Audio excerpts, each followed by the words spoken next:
Match বিষয়ে কোনো পরিকল্পনা রয়েছে কিনা স্যার? প্র্যাকটিস ম্যাচ যেটা হয়েছে আমাদের আন্ডার 20 আমরা তো এখানে দুটো খেলেছি আর্মির দুটো টিমের সাথে।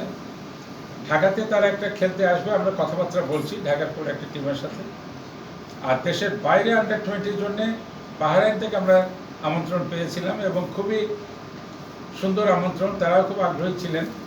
কিন্তু আপনারা তো জানেন মধ্যপ্রাচ্যের এই অবস্থার কারণে অনেক প্লেয়ারের অভিভাবক সেখানে বাচ্চাদের যাওয়া খেলার ব্যাপারে একটু শঙ্কিত। তা আমরা বাহরাইনটার এই যে অফারটা তারা করেছেন এটাকে আমরা আন্ডার 17-এর জন্য পেন্ডিং রাখছি। হয়তো ওখানে আন্ডার 17কে আমরা নিয়ে যাবো, কারণ ওটা তো নভেম্বরে আমাদের সময় আছে। আর আন্ডার 20-র জন্য আমরা থাইল্যান্ডের ব্যাংককে আমিরেটসের যে আন্ডার 20 টিম ইউনাইটেড আরব এমিরেটসের, they will be coming to Bangkok, আমাদের টিমও যাচ্ছে ওখানে। তো ওইখানে 18 তারিখে আমরা তাদের সাথে একটা ফ্রেন্ডলি খেলবো। 18ই আগস্ট আমরা শেষ করতে পারি। আচ্ছা, দল কবে ঘোষণা করা হবে এবং কবে ফ্লাই করা হবে?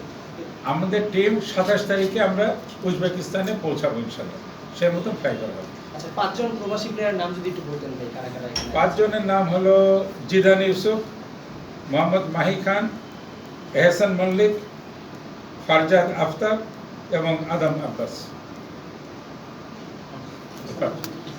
Thank you everyone.